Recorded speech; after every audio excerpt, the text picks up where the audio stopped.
Esse é um vídeo da Brasil Paralelo, uma iniciativa apartidária que não aceita um centavo do dinheiro público. Se quiser conhecer mais sobre o nosso trabalho, entre em nosso site e saiba como virar membro de um grupo comprometido com o Brasil.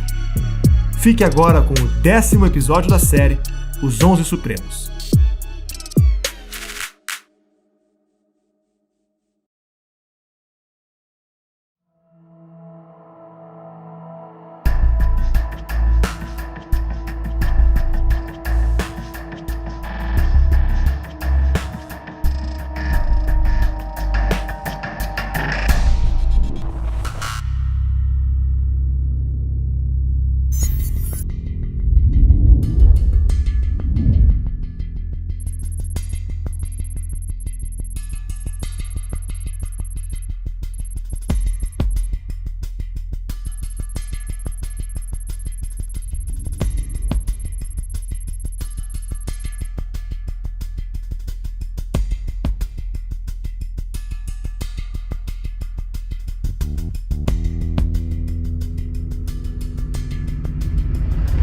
Sua carreira acadêmica começou na Universidade de Brasília, onde se graduou, fez mestrado e se tornou professor.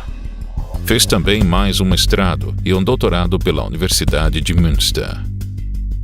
No final dos anos 70 e início dos anos 80, passou no concurso e atuou como oficial de chancelaria do Ministério das Relações Exteriores, primeiro em Brasília e depois em Bonn, na Alemanha. Entre suas publicações acadêmicas está sua tese de doutorado escrita em alemão. Nos anos 90, atuou em diversos cargos indicados pelo governo federal, até ser nomeado advogado-geral da União pelo presidente Fernando Henrique Cardoso. Seu nome ganhou projeção nacional pelas contribuições na reestruturação da Advocacia Geral da União. Gilmar tornou a instituição o maior escritório do país, com 551 advogados da União, 2.385 procuradores federais nas autarquias e fundações e 858 procuradores da Fazenda Nacional, além de 853 assistentes jurídicos. Suas obras como constitucionalista também ajudaram a formar a sua reputação, transformando alguns setores importantes do ordenamento jurídico brasileiro. Ajudaram na elaboração de leis, medidas provisórias, súmulas e emendas constitucionais. Juntamente com o professor Ives Gandra Martins, criou um projeto de emenda constitucional que instituiu a Ação Declaratória de Constitucionalidade, uma ferramenta-chave dos processos julgados pelo Supremo Tribunal Federal.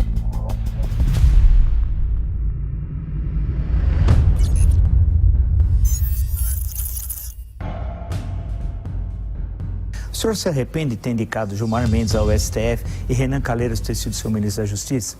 Mas eu não creio que a gente possa julgar ex post, que depois que passou o fato, eu me arrependo. Eu me arrependo de muitas coisas, certamente. Mas tem que ver nas condições por que foi a decisão. No caso do Gilmar, foi decisão técnica. Então não adianta me arrepender ou não me arrependeu. Já está feito. Anos mais tarde, na véspera da sua posse como presidente do STF, Gilmar determinou o arquivamento de 2 ações de improbidade administrativa contra Pedro Malan e José Serra, 2 ex-ministros da gestão de Fernando Henrique. Em uma série de postagens no seu blog, o jornalista Paulo Henrique Amorim criticou a soltura do empresário Daniel Dantas, autorizada por Gilmar Mendes. Em um dos posts, publicou uma paródia de uma campanha publicitária de cartão de crédito para criticar a medida do ministro. Em outro artigo, o jornalista faz denúncias sobre Gilmar Mendes, chamando ironicamente o ministro de Gilmar Dantas. O jornalista questionou por que ele aceitou favores de outro advogado em viagens internacionais. Afirmou ainda que Gilmar havia sido acusado pelo sócio de crimes fiscais e questionou por que soltou o Dr. Roger Abdelmaci. Paulo Amorim se referia ao habeas corpus concedido por Gilmar Mendes, que revogou a prisão preventiva do médico.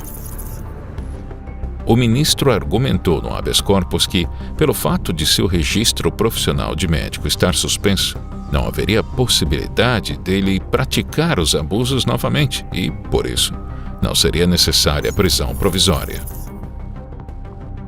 Denúncia. Aumentou para 61 o número de mulheres de vários estados brasileiros que acusam o médico Roger Abdelmaci de assédio sexual. Mas o médico, um dos maiores especialistas brasileiros em reprodução assistida, diz que as mulheres o que elas sofreram foram alucinações de conteúdo sexual.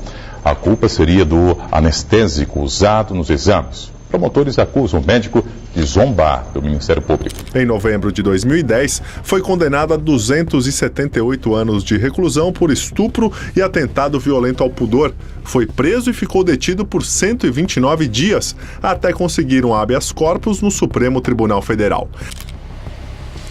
O ex-médico Roger Abdelmaci vai cumprir prisão domiciliar durante a pandemia de coronavírus. A advogada de defesa, que também é mulher do ex-médico, alegou que, além da idade de 76 anos, Abdelmaci tem problemas cardíacos e respiratórios. No texto, o jornalista ainda pergunta por que o ministro soltou Daniel Dantas 2 vezes. No processo de corrupção ativa em que Daniel Dantas foi condenado como mandante da extorsão estão todos os detalhes da negociação em que Humberto Braz e Hugo Ticaroni tentam corromper um delegado da Polícia Federal. Os dois ofereceram $1 milhão ao policial para excluir o banqueiro das investigações da Operação Satyagraha, que apurava crime de lavagem de dinheiro e evasão de divisas. Gilmar Mendes ingressou com 2 ações de danos morais contra essas postagens, alegando que Paulo Amorim feriu sua honra e induziu o leitor a concluir que era corrupto e comparsa de Daniel Dantas. Em uma terceira ação, o jornalista foi condenado a indenizar o ministro por causa de uma postagem em seu blog de uma imagem associando Gilmar Mendes ao nazismo. Em 2016, Gilmar Mendes e Paulo Amorim discutiram novamente na justiça uma postagem sua na internet. No 4º processo, Gilmar queria a quantia de R$500 mil por se sentir ofendido por um desenho dele vestido de cangaceiro, postado pelo jornalista em seu site. Mas, dessa vez, os juízes não constataram ofensa. O jornalista ganhou a causa e mais R$50 mil do ministro. Gilmar Mendes também levou à justiça diversas denúncias e publicações que uma revista fez contra ele. A matéria traz uma série de acusações como a de sonegação fiscal e de intervir em julgamentos em favor de José Serra. O conteúdo foi considerado ofensivo pelo ministro, que iniciou uma cruzada jurídica contra a revista. Outra reportagem ainda aponta supostas relações do ministro com o ex-senador Demóstenes Torres e o bicheiro Carlinhos Cachoeira. Em conversa gravada pela Polícia Federal, o senador afirma ter recebido favores junto a Gilmar Mendes para levar ao STF uma ação que envolvia os réus. Segundo outra reportagem do Estadão, Demóstenes disse a Cachoeira que Gilmar Mendes conseguiria abater cerca de metade do valor com uma decisão judicial, tendo trabalhado ao lado do ministro para consegui-lo. Em função das matérias publicadas pela revista, o ministro entrou com uma ação indenizatória por achar que as reportagens denegriram a sua imagem por conter acusações falsas. Gilmar Mendes venceu o processo.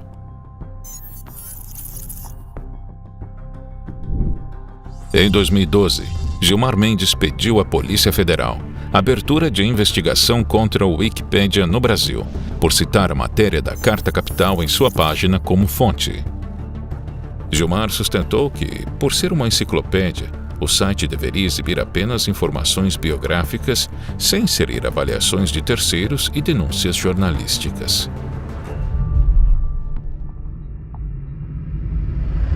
A suposta relação entre Gilmar Mendes e a JBS preocupava juristas quando os processos contra a empresa chegaram ao STF. Joesley aparece como suspeito de usar o setor público para fazer sua empresa crescer. São empréstimos do BNDES, fraudes em fundos de pensão, esquemas para liberar o dinheiro do Fundo de Garantia para empresas privadas e suborno de agentes do Ministério da Agricultura. Segundo a reportagem do jornal Folha de São Paulo, Gilmar Mendes teria recebido um patrocínio de 2,1 milhões de reais do grupo JF Investimentos, controlador da JBS, empresa dos irmãos Joesley Batista e Wesley Batista, investigados na Operação Lava Jato. O ministro Gilmar Mendes, do Supremo Tribunal Federal, volta a atacar o Partido dos Trabalhadores. Ele afirmou hoje que o PT instalou um modelo de governança corrupta, definido pelo próprio ministro como cleptocracia, que significa Estado governado por ladrões. A declaração foi dada pelo ministro depois que ele foi questionado sobre a ameaça do PT de processá-lo por causa das críticas feitas ao partido durante o julgamento da doação de empresas para campanhas. Vamos ouvir então o que disse o ministro após um debate na Fiesp, em São Paulo. A Lava Jato estragou tudo. Evidente que a Lava Jato não estava nos planos. Por isso que eu disse, não tem mais relevância nenhuma. Porque o plano era perfeito, mas não combinaram com os russos. Isso é que ficou tumultuado. A Lava Jato revelou o quê? Eu disse isso. Pelas contas agora do novo orçamento da Petrobras, 6,8 bilhões destinaram-se à propina. Se 1/3 disso foi para o partido tem algo em torno de 2 bilhões de reais de caixa. Era fácil disputar a eleição com isso. A campanha da presidente Dilma custou 350 milhões. Por isso que eu disse, eles têm dinheiro para disputar a eleição até 2038. E deixariam os caraminguados para os demais partidos. Era uma forma fácil de se eternizar no poder. Na verdade, o que se instalou no país nesses últimos anos está sendo revelado na Lava Jato. É um modelo de governança corrupta.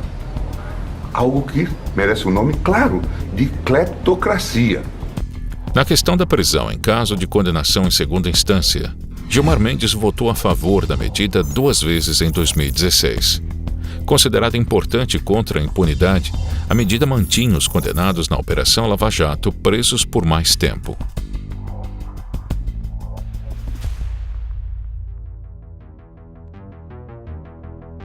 Mas, com o tempo, o ministro inverteu suas posições e passou a ser um crítico voraz à Operação Lava Jato.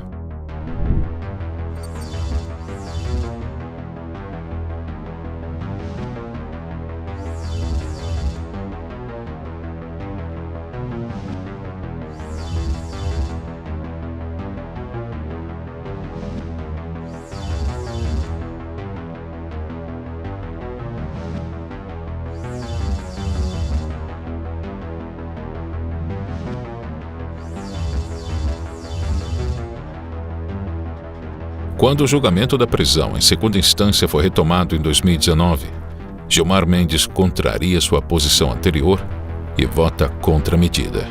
19 habeas corpus até ontem, concedidos pelo ministro Gilmar Mendes em 15 dias úteis. Todos eles beneficiando envolvidos em corrupção. O ministro Gilmar Mendes mandou soltar mais um investigado da Operação Câmbio Desligo. Então, portanto, a conta de Gilmar Mendes em habeas corpus para esse tipo de investigado, de suspeito, já chega a 20 presos da Lava Jato soltos pelo mesmo ministro em apenas 20 dias úteis. Este é o ministro que fala de coisas como atipicidade.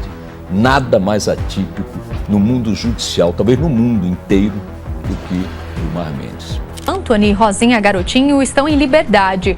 A decisão foi do ministro Gilmar Mendes, do Supremo Tribunal Federal. Pessoa horrível, uma mistura do mal com atraso e pitadas de psicopatia. Qual é a sua ideia? Qual é a sua proposta? Nenhuma. É bilis, ódio, mau sentimento, mal secreto. É uma coisa horrível. Vossa Excelência nos envergonha. Vossa Excelência é uma desonra para o tribunal. Uma desonra para todos nós. Um temperamento agressivo, grosseiro, rude. É péssimo isso. Vossa Excelência sozinho desmoraliza o tribunal. É muito ruim, é muito penoso para todos nós. Temos que conviver com Vossa Excelência aqui. Não tem ideia, não tem patriotismo, está sempre atrás de algum interesse que não é o da justiça. Uma coisa horrorosa. Uma coisa horrorosa, uma vergonha, um constrangimento. É muito feio isso. Isso é um Supremo Tribunal Federal. Não se pode, volto a repetir, usar a prisão provisória para obter delação premiada. Isso é tortura em qualquer lugar do mundo. E é preciso deixar isso muito claro. E isso é um vilipêndio à nossa história constitucional e à história constitucional de qualquer país do mundo. Eles conseguem enxergar em 2018, no Brasil democrático, na Operação Lava Jato, eles continuam enxergando inquisição e tortura. Isso é debochar das vítimas da Inquisição e dos verdadeiros torturados, que não tem nada a ver com isso.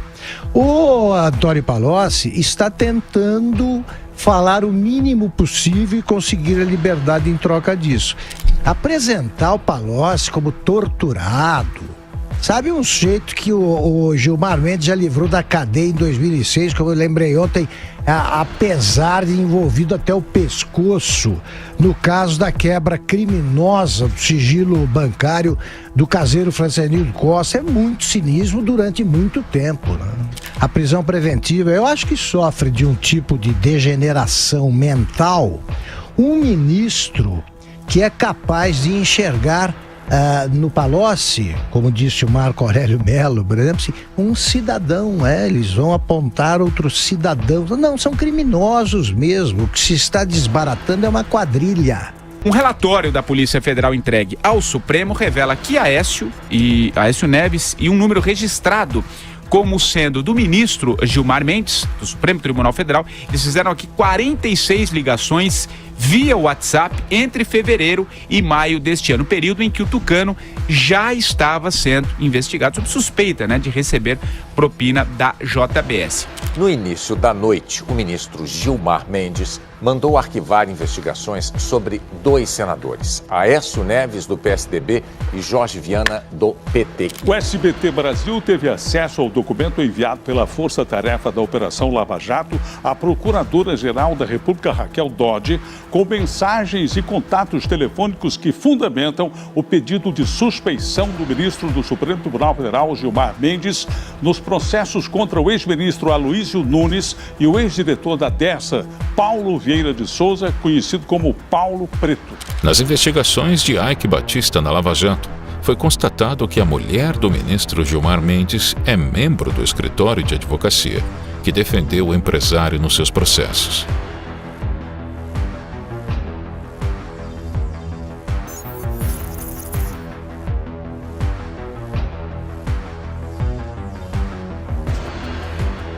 Apesar da relação da mulher do ministro com o réu, Gilmar Mendes não se declarou impedido para julgar o caso.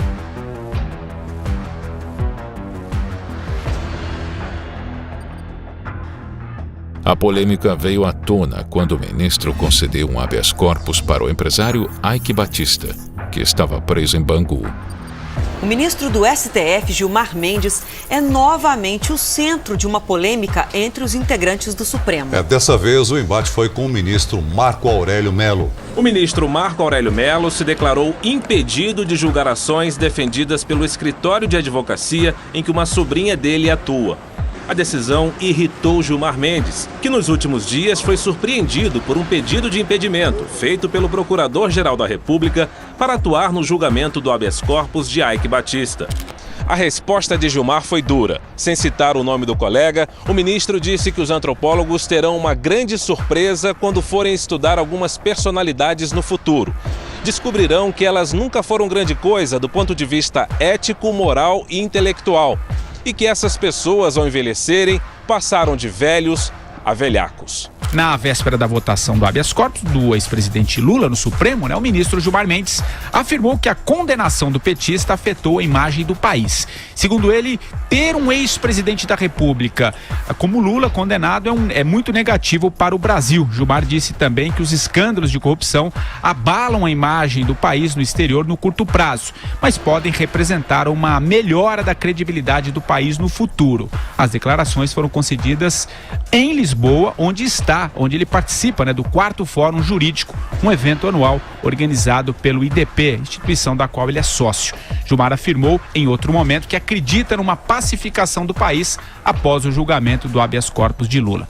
Com a sua ironia habitual, o ministro também fez críticas à opinião pública. A gente tirou um trechinho do que ele disse logo pela manhã lá em Portugal. Solta aí, Reginaldo. Todos palpitam, assim como a gente falava que tínhamos 100 milhões, 200 milhões de técnicos de futebol, agora temos um pouco assim, 200 milhões de juízes. Todos entendem de habeas corpus e discutem ADCs, ADPFs, controle abstrato, controle concreto. Em suma, isso é a conversa só de jornalista, agora também é do jornaleiro.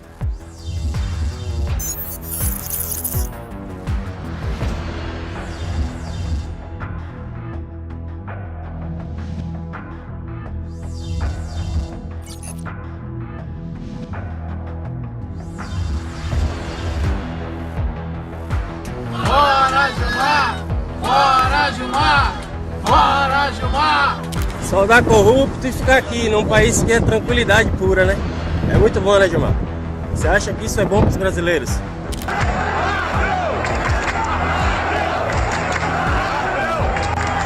Fala quem é o palhaço. Fala quem é o palhaço. Eu vou lutar! Gilmar Mendes, presta atenção! Que hoje é você! Obrigado, Gilmar. Muito obrigado. Muito obrigado por fuder o nosso país.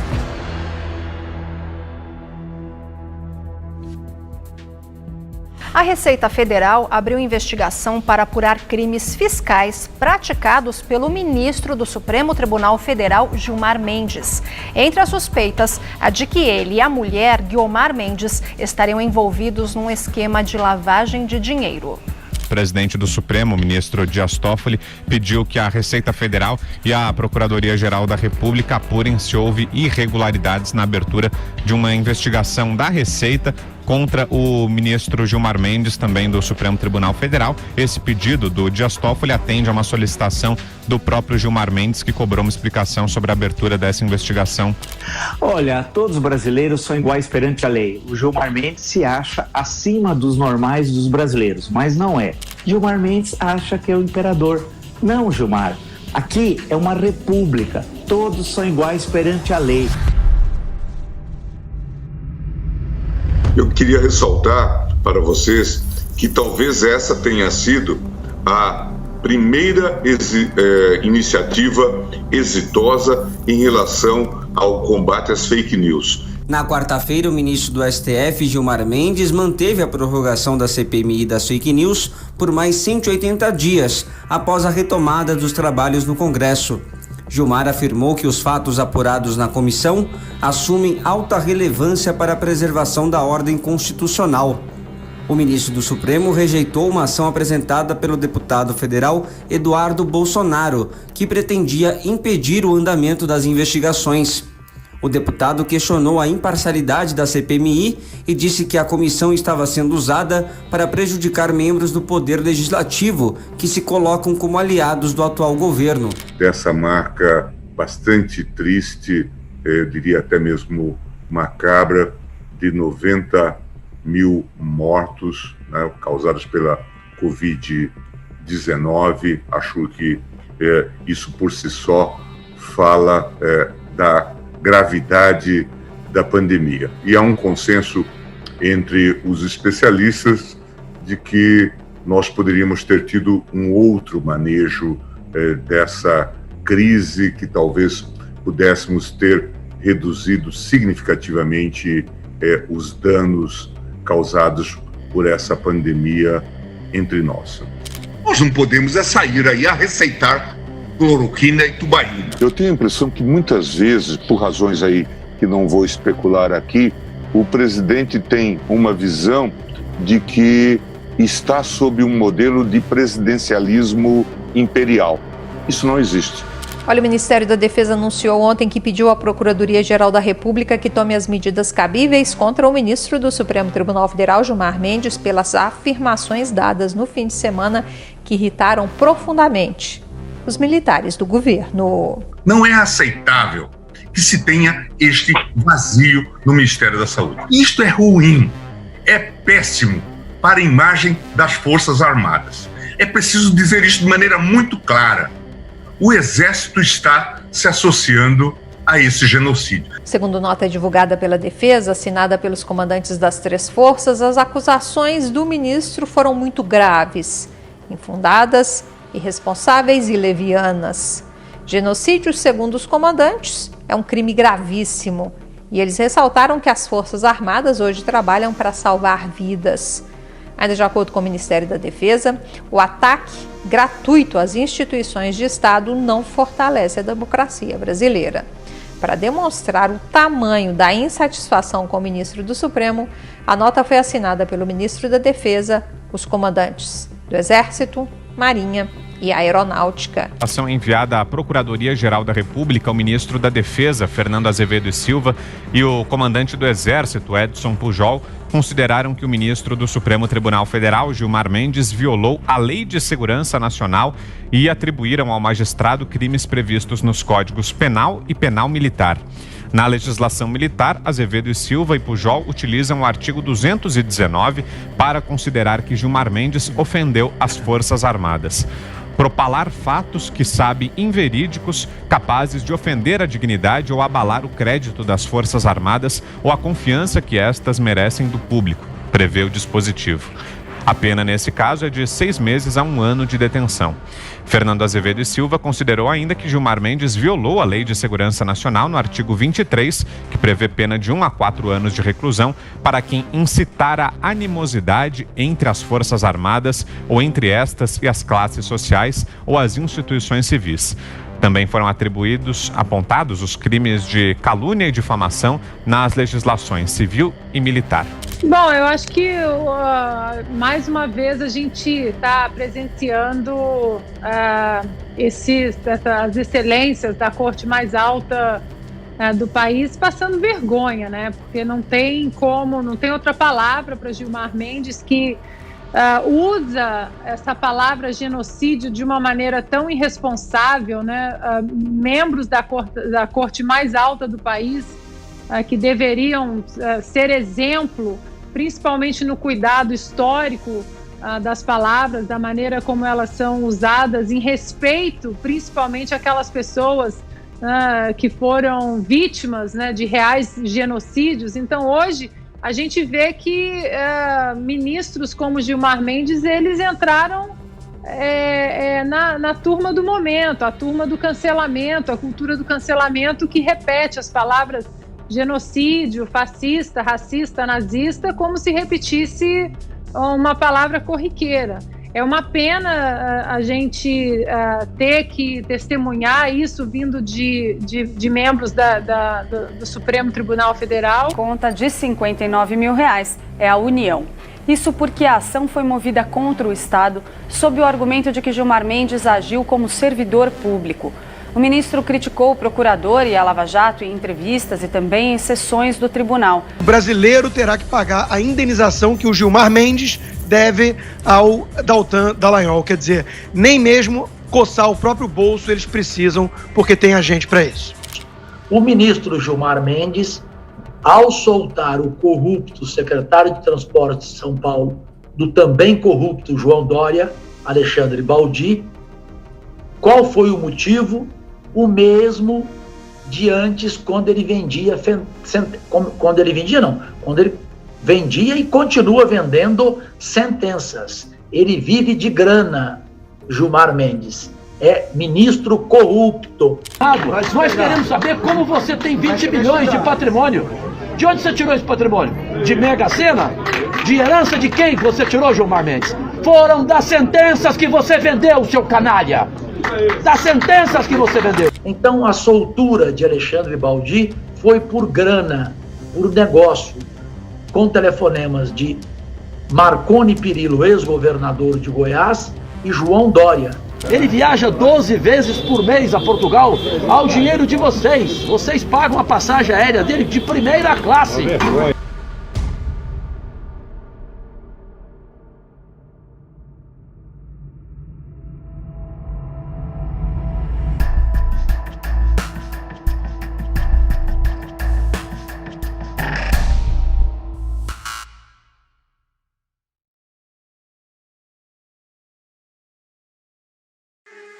Esse é um vídeo da Brasil Paralelo, uma iniciativa apartidária que não aceita um centavo do dinheiro público.